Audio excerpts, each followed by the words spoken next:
Alors non, ça n'a pas du tout la mode, je crois pas spécialement, si ce n'est que j'adorais dessiner des robes quand j'étais petite. Je passais énormément de temps à travailler sur les détails. Et à l'époque, mon institutrice m'avait dit effectivement qu'il fallait que je travaille dans quelque chose de minutieux et de détaillé. Voilà. Donc, et finalement, mon métier, je ne fais pas de robe, mais je m'intéresse à tout ce qui peut constituer plutôt un ADN de marque qui doit ensuite descendre sur les robes. Donc j'ai fait le travail un peu à l'envers.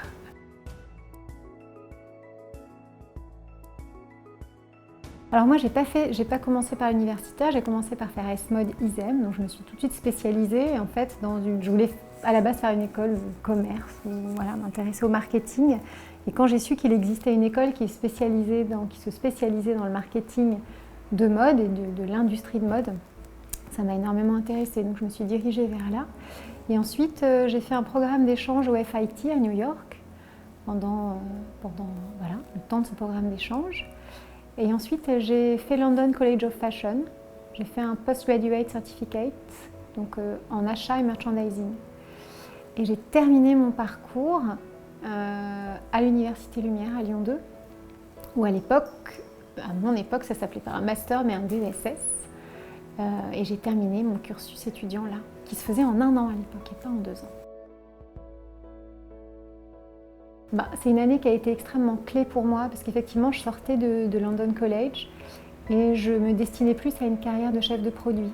Et j'ai découvert, et cette année-là pour moi, ça a été vraiment une prise de recul sur l'univers de la mode au sens large et sur toute une culture mode que j'ai pu acquérir avec en plus, je prenais un peu d'âge aussi, donc je gagnais en maturité. Et ça m'a permis vraiment d'avoir du recul sur ce que je voulais faire et non plus travailler en tant que chef de produit, mais plutôt m'intéresser à la marque et à la stratégie de marque. Et ça a été très important pour moi parce que j'ai rencontré Martine Le Harper, qui à l'époque était ma prof. Aussi, tout comme moi, je suis professeure associée à l'université, c'est ce que Martine faisait, mais il y a 15 ans de ça. Et ça a été une révélation de métier pour moi. Là, je me suis dit, c'est vraiment ce métier-là que j'ai envie de faire. Et j'avais besoin de me rapprocher finalement de la stratégie créative de marque, beaucoup plus que du produit et de la location produit ou du merch ou ce genre de choses. Bien sûr, moi, je pense qu'il y a effectivement une évolution forte du métier. Alors de par l'engagement, c'est vrai qu'aujourd'hui on parle de moins en moins de marques, mais de plus en plus de projets. Qui dit projet dit inclure une vision, une envie d'aller au-delà de la dimension commerciale ou marketing même des choses. Mais je pense qu'aujourd'hui, pour les marques, c'est un enjeu très fort d'aller au-delà de cette dimension commerciale pour avoir donné du sens finalement à ce qu'ils font, qui ils sont, pourquoi ils sont là, pourquoi ils créent ce produit. Et ça a une incidence très forte. Donc nous, c'est des choses effectivement auxquelles on réfléchit aujourd'hui. Donc ça, c'est un premier point important. Et le deuxième point important, effectivement, c'est la digitalisation et donc cette dimension de communication aujourd'hui qui est dans le rapport à la marque au global, dans le rapport au produit. C'est vrai que la communication est partout aujourd'hui. Donc elle fait de plus en plus partie de notre manière de réfléchir et des recommandations qu'on peut apporter aux marques. Il y en a beaucoup parce que j'ai la chance de faire un métier où finalement j'ai des projets qui changent tout le temps.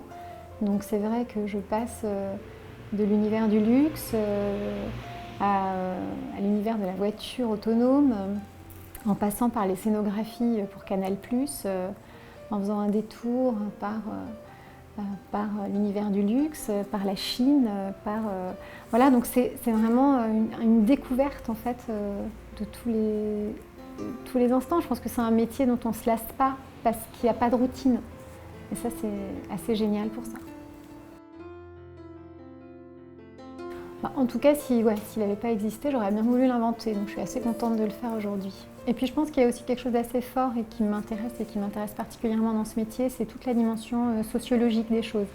C'est-à-dire qu'une tendance, elle n'est pas par hasard, elle vient de quelque part, c'est un signe créatif. Ce signe créatif, il émane d'humains, et ces humains, ils sont soumis à des variations qui sont liées à la manière dont on vit, dont on se défend, à la manière dont on pense.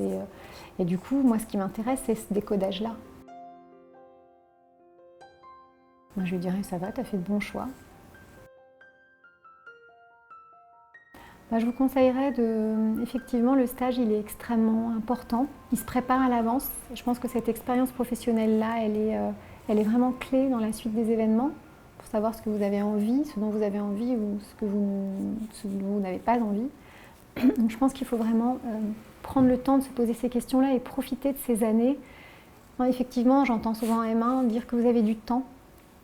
Profitez pour vous cultiver sur cette culture de mode, sur cette culture de métier, parce qu'une fois qu'on a dit la mode, il y a encore une pluralité de métiers qui est énorme, effectivement, de la dimension qui va toucher le juridique, le droit à la propriété intellectuelle, à des métiers extrêmement créatifs, à des métiers qui vont toucher le produit, donc qui vont être beaucoup plus concrets, à des métiers qui vont toucher la stratégie, à des métiers qui vont effectivement plus toucher la communication, à des métiers qui vont toucher l'événementiel. Donc il y a une pluralité de métiers qui est très importante, et une fois qu'on est dans cet univers de mode, il y a encore beaucoup d'opportunités et de métiers différents.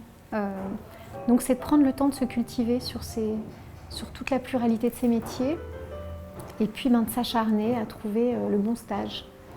Ouais, ça c'est vraiment important.